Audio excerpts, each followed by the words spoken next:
ভারতের সাথে বাংলাদেশের যত চুক্তি হয়েছে গত 15 বছরের ফ্যাসিস্ট শাসন আমলে সেটা প্রকাশ করার দাবি করা হয়েছে। এই সবার মূল সুর ছিল যে আমাদের মধ্যে মত পথ আদর্শের ভিন্নতা থাকবে, আমাদের রাজনীতি ভিন্নতা থাকবে, অবস্থান ভিন্নতা থাকবে, কিন্তু দেশ সার্বভৌমত্ব এবং অস্তিত্বের প্রশ্নে আমরা সবাই এক, সবচেয়ে উপরে দেশ, এবং এটা থেকে আমরা কখনো বিচ্যুত হব না।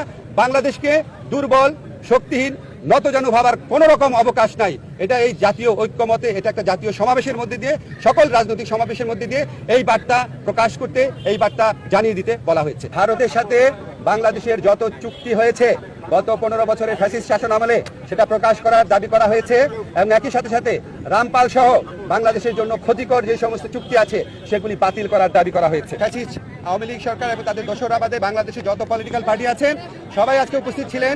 নানান মত পথ আদর্শের ভিন্নতা ছিল, কিন্তু সবাই একত্রে বাংলাদেশের সার্বভৌমত্ব, অস্তিত্ব, স্বাধীনতা এবং মর্যাদা রক্ষার প্রশ্নে সবাই ঐক্যবদ্ধ থাকার ঘোষণা দিয়েছেন এবং ঐক্যমত জানিয়েছেন।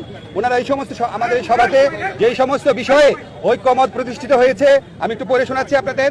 প্রথমেই ভারতের যে বাংলাদেশ বিরোধী বিভিন্ন তৎপরতা চলছে, বাংলাদেশের উপ হাইকমিশনে হামলা, বাংলাদেশ বিরোধী প্রচারণা, বাংলাদেশের অভ্যন্তরীণ ব্যাপারে হস্তক্ষেপ, এসবের তীব্র নিন্দা জানানো হয়েছে এবং ভারতের এই সমস্ত পদক্ষেপের বিরুদ্ধে বর্তমান সরকারের যে আত্মমর্যাদাশীল এবং সাহসী ভূমিকা তার প্রশংসা করা হয়েছে এবং সরকারের সাথে সলিডারিটি প্রকাশ করা হয়েছে। তবে একই সাথে সাথে ভারতের এই সমস্ত প্রচারণার বিরুদ্ধে সরকারকে আরো শক্তিশালীভাবে, আরো বেগবানভাবে এটাকে অ্যাড্রেস করার কথা বলা হয়েছে, এবং এই জন্য প্রয়োজনীয় যে প্রবাসী যে আমাদের বন্ধুরা রয়েছেন, অন্য রাষ্ট্র রয়েছেন, বন্ধু রাষ্ট্র, তাদের সহযোগিতা, প্রবাসীদের সহযোগিতা, আন্তর্জাতিক সংবাদ সংস্থার যে সাংবাদিকরা রয়েছেন তাদেরকে এই দেশে ডেকে নিয়ে আসা, এই ধরনের নানান পরামর্শ দেওয়া হয়েছে এবং আমাদের কমিউনিকেশন স্কিল এবং ইন্টারন্যাশনাল লিগাল স্কিল বাড়ানোর পরামর্শ দেওয়া হয়েছে।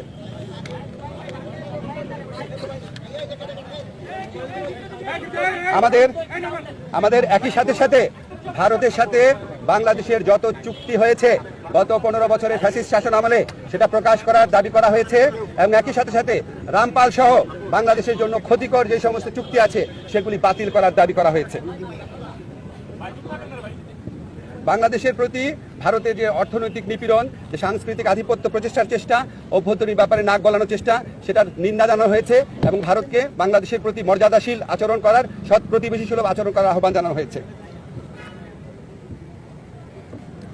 আচ্ছা, আমাদের এই পরিস্থিতি মোকাবেলায় ভারত বাংলাদেশ বিরোধী যে বিভিন্ন প্রচারণা চালাচ্ছে, এই পরিস্থিতি মোকাবেলায় সকল সম্প্রদায়ের মানুষের ভূমিকার প্রশংসা করা হয়েছে এবং সাম্প্রদায়িক সম্প্রীতি যে কোনো উস্কানির মুখে অটুট রাখার প্রত্যয় ব্যক্ত করা হয়েছে।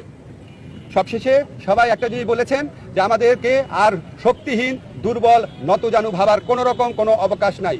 যে কোনো ধরনের অপপ্রচারণা এবং উস্কানির বিরুদ্ধে আমরা ঐক্যবদ্ধ থাকব এবং আমরা আমাদের ঐক্য অটুট রাখবো, আমরা সাহসী থাকবো এবং আমরা যে কোনো ভবিষ্যতেও যে কোনো ধরনের প্রচারণা আসলে, যে কোনো ধরনের উস্কানি আসলে আমরা আমাদের ঐক্যকে আরো বেগবান দেখানোর একটা প্রচেষ্টা অব্যাহত রাখবো।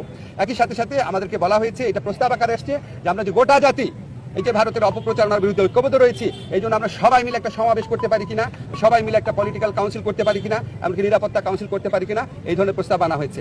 এই সবার মূল সুর ছিল যে আমাদের মধ্যে মত পথ আদর্শের ভিন্নতা থাকবে, আমাদের রাজনীতি ভিন্নতা থাকবে, অবস্থান ভিন্নতা থাকবে, কিন্তু দেশ সার্বভৌমত্ব এবং অস্তিত্বের প্রশ্নে আমরা সবাই এক, সবচেয়ে উপরে দেশ, এবং এটা থেকে আমরা কখনো বিচ্যুত হব না।